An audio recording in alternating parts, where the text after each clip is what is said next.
این بار در آفساید میخوایم به حواشی سفر روحانی در نیویورک بپردازیم. سفری پرحاشیه ولی بدون دستاورد. به طور مثال یکی از مهمترین اتفاقاتی که روش خیلی حساب میکردند ملاقات روحانی با ماکرون بود که قرار بود خیلی از مسائل نظام توش حل بشه.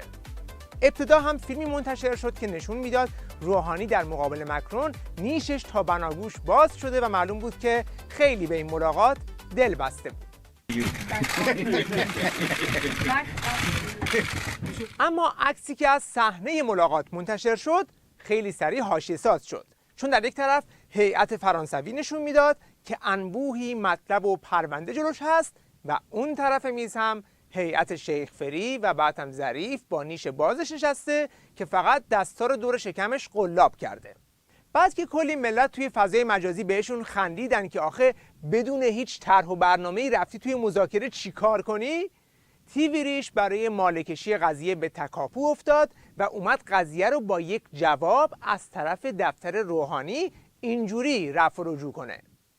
اما چون اتاق کار فرانسوی هاست، پوشه هایی که روی میزاشون هست مربوط به اتاق کارشونه، الزاماً مربوط به مذاکره نیست. و گفتن که صرفاً کاغذی که روبروی آقای امانوئل ماکرون هست مربوط به صورت مذاکرات هست، یعنی فقط اون کاغذ است. بقیه پوشه ها مربوط به میز اتاق کار هیئت فرانسوی است. بله، یعنی فرانسوی داشتن کاراشونو میکردن که یهو روحانی‌ها میان بله بشینین شما، بعد دیگه اینا کاراشون ادامه دادن و با اونام یه ملاقاتی کردن چون میز دیگه‌ای نداشتن. آخه دفتر روحانی توضیح نداده که پس چرا هیئت فرانسوی در حین مذاکره نگاهش به پرونده‌هایی دوخته شده که ربطی به ملاقات نداشتن و فقط به عنوان دکور اونجا بودند. حالا ببینیم که موضوع اصلی ملاقات چی بوده و چه نتیجه‌ای داشته. چندی پیش با توجه به برخی از مسائلی که بین ایران و فرانسه ایجاد شده بود، فرانسوی ها اعلام کرده بودند تا اینکه ایران در زمینه تحقیق در مورد یک از دیپلمات ها که متهمش کردند که می‌خواسته در عملیات تروریستی در پاریس شرکت کنه، فرانسه سفیری رو به ایران اعزام نخواهد کرد. در جریان سفر رئیس جمهور به نیویورک شاهد مذاکره آقای رئیس جمهور با آقای ماکرون و همچنین شاهد مذاکره آقای ظریف با وزیر خارجه فرانسه بودیم. آیا در مورد این موضوع صحبتی شد؟ در مورد این گفتگوها میشه توضیحی بدید؟ مرسی. من اطلاع خاصی از مذاکرات انجام شده در نیویورک بین طرف ایرانی و فرانسوی به طور کامل ندارم.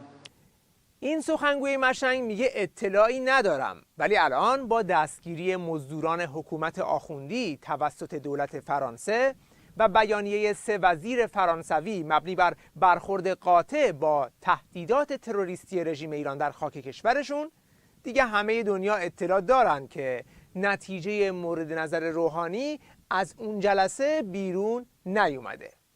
یکی دیگه از موضوعات دردسرساز برای روحانی در آستانه این سفر برگزاری جلسه بزرگ مقاومت ایران در نزدیکی مقر ملل متحد بود که این رویداد هم اونقدر برای رژیم گرون تموم شد که نمیتونست از کنارش بی تفاوت رد بشه و دادش هوا رفت. رودی جولیانی وکیل رئیس جمهور آمریکا با حضور در نشست گروهک منافقین در نیویورک بار دیگر حمایت کشورش را از این گروهک اعلام کرد. جولیانی به منافقین وعده داد که به خیالات آنان برای سرنگونی نظام ایران کمک خواهد کرد. من نمیدانم ما چه زمانی آنها را سرنگون می‌کنیم. این کار ممکن است ظرف چند روز، چند ماه یا چند سال روی دهد، اما این وضعیت اتفاق می‌افتد.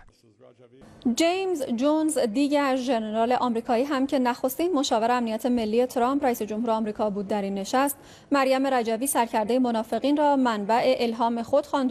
تلویزیون خامنه‌ای این بار علت سوزش رو پنهان نمی‌کنه و خیلی روشن آدرس وحشتش رو از آینده‌ای که توی این جلسه عنوان شد بیان می‌کنه. وکیل رئیس جمهور آمریکا ساعتی بعد در فضای مجازی طرح آمریکا را برای آینده ایران تلویحاً فاش کرد و سرکرده منافقین را بهترین زمامدار برای ایران نامید. جیمز جونز نخستین مشاور امنیت ملی ترامپ هم در جمع منافقین در نیویورک با تکرار حمایت‌های جان بولتون مشاور فعلی امنیت ملی آمریکا از گروهک تروریستی منافقین صراحتاً از اغتشاشات و اعتصاب و شورش در ایران حمایت کرد. شخصیت دیگه‌ای که تقریباً به اندازه خود روحانی توی این سفر مورد توجه قرار گرفت این کاراکتر بود. یک عروسک تمام قد روحانی که تقریباً همه جا سایه به سایه روحانی در میان ایرانیان معترض حضور داشت و تصاویرش هم در اغلب رسانه‌ها در کنار تصاویر روحانی پخش شد.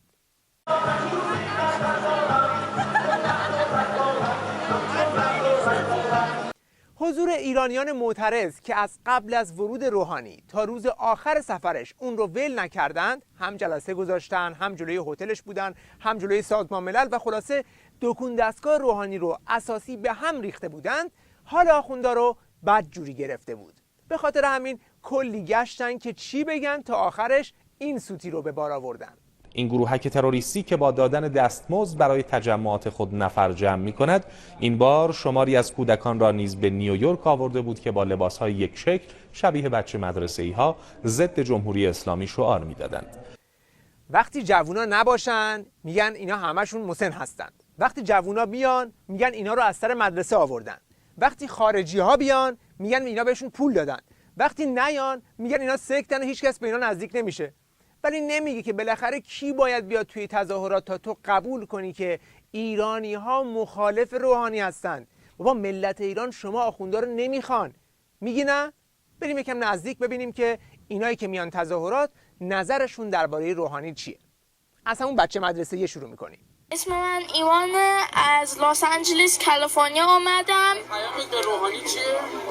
روحانی خاک رو سرت. میبینی من؟ خاک رو سرت. حالا یه چرخی هم بزنیم ببینیم بقیه معترضین اونا هم ایرانی هن، بچه مدرسه‌ای هن یا از کجا اومدن؟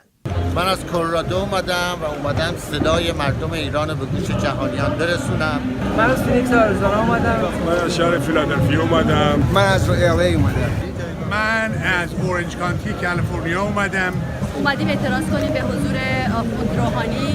از قانون‌های شورشی حمایت کنم. من از کالیفرنیا اومدم اینجا حمایت کنم از قیام کننده ها در ایران و بگم که روحانی نماینده مردم ایران نیست. حالا حکومت آخوندی که دید با تبلیغات تیوی ریش در برابر این ایرانیان خستگی ناپذیر به جایی نرسید، یک روز بعد از پایان سفر شیخ فری یک دفعه انگار که گنج طلا پیدا کرده باشن تو همه سایت های زنجیره‌ایشون با یک متن ثابت یک کلیپ رو با این عنوان منتشر کردند: مواجهه شجاعانه خبرنگار آمریکایی با اعضای گروهک منافقین در مقابل سازمان ملل.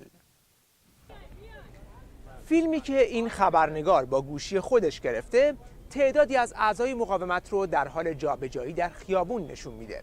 بعد فیلمبردار شروع میکنه به سوال کردن از یکی از این ایرانیان. Can I ask you a question? Yeah. So, why was the Mujahideen Khalq declared a terrorist organization by the United States Department? و در برابر جوابهای منطقی این هموطن یک دفعه خبرنگاره از کوره در میره و شروع میکنه به فحش دادن و ردیف کردن اتهامات تکراری به مجاهدین و بعد هم سریع فرار میکنه و از پشت گوشی از راه دور به فحاشی ادامه میده.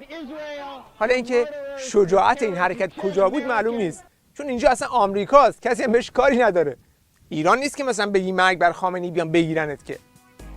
اما چیزی که معلومه اینه که این فرد که کیلیپ ماپین نام داره و این فیلم رو در توییتر و یوتیوب خودش هم منتشر کرده واقعا خبرنگار بوده. ولی خبرنگار کجا؟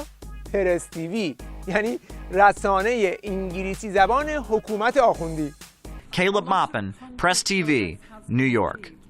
این خبرنگار ایرلندی تبار پرس تیوی در نیویورک بارها به ایران سفر کرده و در همه رسانه‌های حکومتی هم همواره به عنوان یک آمریکایی حرف‌های مورد پسند حکومت آخوندی رو میزنه.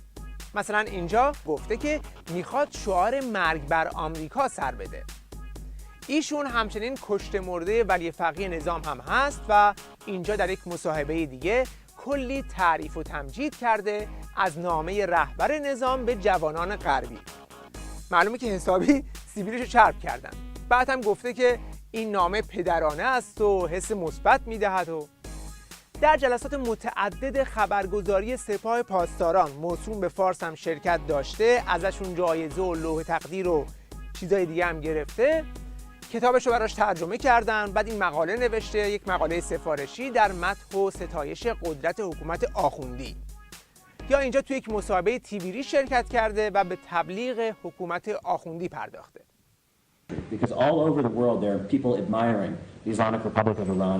این خبرنگار سابق پرس تیوی به شدت علیه قیام مردم ایران که از دی‌ماه 96 آغاز شده هم فعالیت داشته. از جمله توی این کلیپ اینطور گفته در همون زمان: These protests that are happening in Iran right now, this is not good, all right?